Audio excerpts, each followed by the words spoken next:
Hi అండి. అందరికీ నమస్కారం. Welcome back to Singareni Priya sisters. ఉలవలతో పిల్లలకి సాయంత్రం స్నాక్స్ ఇలా చేసేద్దామా? చక్కగా, ఇష్టంగా, హెల్తీగా తినేస్తారు. ఇలా చేసి చూడండి. ఉడకపెట్టిన తర్వాత ఇలా 3 విజిల్స్ వచ్చే వరకు ఉలవల్ని ఉడికించుకోవాలి. చక్కగా ఉడికిపోతాయి. ఉడికిన తర్వాత దాంట్లో మనకి ఆ జ్యూస్ అంతా వస్తుంది కదా! దాన్ని తీసుకోవాలి.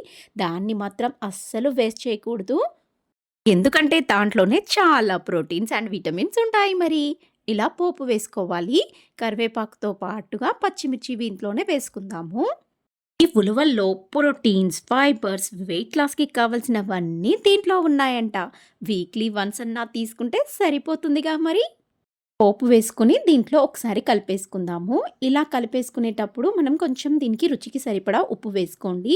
ఉప్పు వేసుకున్న తర్వాత అంతటితో సర్వ్ చేసుకోవద్దండోయ్!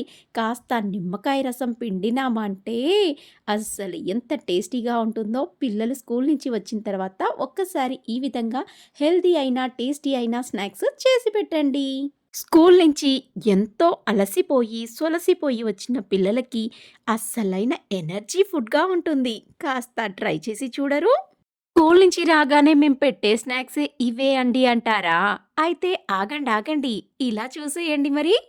పప్పు, మిరియాలు, పెసలు, మెంతులు, ధనియాలు, జీలకర్ర, ఎర్ర కందిపప్పు, ఎర్ర కందిపప్పుతో పాటు పొట్టు మినపప్పు వీటన్నిటిని ఒక టీ స్పూన్‌గా తీసుకొని వీటన్నిటిని ఒక పాన్‌లో వేసుకొని ఆయిల్ లేకుండా ఫ్రై చేసుకోవాలి. గోల్డెన్ బ్రౌన్ వచ్చే వరకు ఫ్రై చేసుకుంటే సరిపోతుంది.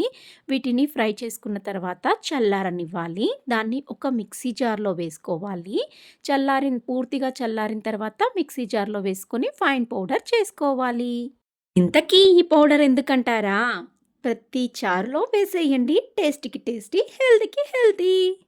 ఎప్పుడూ రొటీన్‌గా చేసే ఉలవచారు కాకుండా ఇలా టమాటాలతో చక్కగా ఉలవచారు చేసేయండి.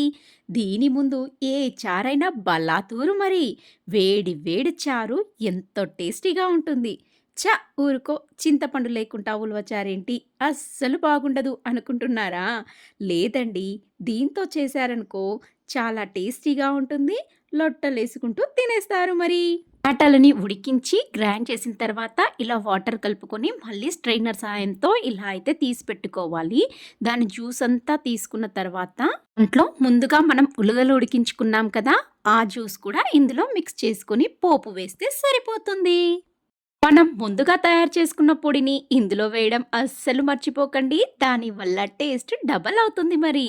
నచ్చితే సబ్స్క్రైబ్ చేసుకోరు?